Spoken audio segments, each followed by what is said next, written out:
शत्रुबोध का हमेशा यह मतलब नहीं होता कि आप एनिमी से लड़ रहे हैं। अब मैं आपको 4 एग्जाम्पल देता हूं। क्या 1940 में नेटफ्लिक्स था? नहीं था ना। ओटीटी था? नहीं था।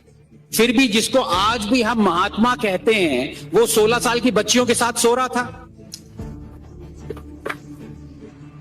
क्या किसी सुप्रीम कोर्ट या प्राइम मिनिस्टर और प्रेसिडेंट में ये हिम्मत है जो मैंने कहा वो कह दें? अभी भी नोटों पे उनकी फोटो छपती है। ये है शत्रुबोध। आप हर किसी को कहते हैं कि गलती उनकी है कि उन्होंने मेन स्ट्रीम किया, एंटी हिंदुइज्म मेन स्ट्रीम किया। क्या यह शत्रुबोध नहीं होना चाहिए कि हम खड़े होकर कहें अपने प्राइम मिनिस्टर से कि आप अजमेर शरीफ में चादर क्यों चढ़ाते हो? जिसको चढ़ा रहे हो वो मोहम्मद गौरी के साथ लड़ा, पृथ्वीराज चौहान के अगेंस्ट लड़ा और उसने कहा कि मेरा एक ही मकसद है कि मैं हिंदू टेंपल्स को डिस्ट्रॉय करूंगा। क्या यह शत्रुबोध नहीं है कि हम प्राइम मिनिस्टर मोदी से कहें आप क्यों चादर चढ़ा रहे हो? वहां पे क्या मैसेज जा रहा है? आप कहते हैं कि आप ये अश्लील गाने, एंटी हिंदू गाने लिख रहे हैं।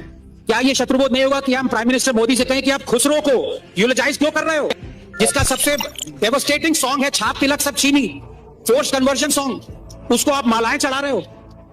आप सेंट जेवियर, जिसने आर्किटेक्ट ऑफ गोवा इंक्विजिशन था, आर्किटेक्ट था, सोचा उसने वो, जिसने कहा कि it give me great joy to see Hindu idols destroyed, demolished, आप उसके बर्थडे पे विश कर रहे हो सेंट जेवियर्स को।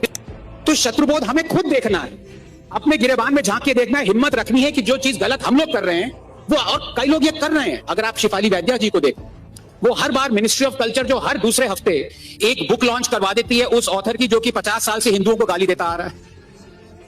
This has to happen. कितनी देर तक आप औरों को कोसते रहेंगे और अपने गिरेबान में नहीं झांकेंगे?